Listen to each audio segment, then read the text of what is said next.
Tout d'abord, l'indice chinois des prix à la consommation a grimpé en mars avec la hausse du prix du porc et des légumes. C'est ce que nous révèle le Bureau national des statistiques du pays. Combien de temps cette hausse des prix va-t-elle durer? C'est ce que nous allons savoir immédiatement. Les consommateurs chinois ont payé plus cher leurs courses au supermarché en mars, les prix du porc et des légumes ayant beaucoup contribué à cette hausse générale. Le Bureau national des statistiques dit que l'indice des prix à la consommation a augmenté de 2,3% en mars en base annuelle et que des facteurs saisonniers en sont les principaux responsables. La hausse de l'indice des prix à la consommation est due au prix du porc et des légumes parce qu'il a fait froid. Les approvisionnements ont été moins bons.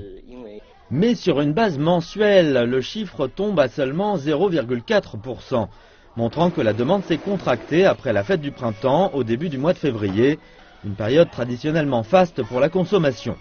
Les analystes disent que les consommateurs vont retrouver du pouvoir d'achat dans les mois qui viennent grâce à une offre plus abondante en raison de la hausse des températures. Cette fois, la hausse est due à des facteurs saisonniers et ne va pas durer. Un autre facteur dans la hausse de l'IPC réside dans les prix des produits non alimentaires, qui demeurent stables et vont le rester pour l'instant. Quand on combine ces facteurs, on s'aperçoit que les prix à la consommation ne devraient pas fluctuer tant que ça cette année. Les analystes disent toutefois qu'une hausse de l'offre de monnaie pourrait aussi faire monter les prix. Ils préviennent que les chiffres de l'inflation sont sous une pression à la hausse constante parce que les liquidités sont importantes cette année.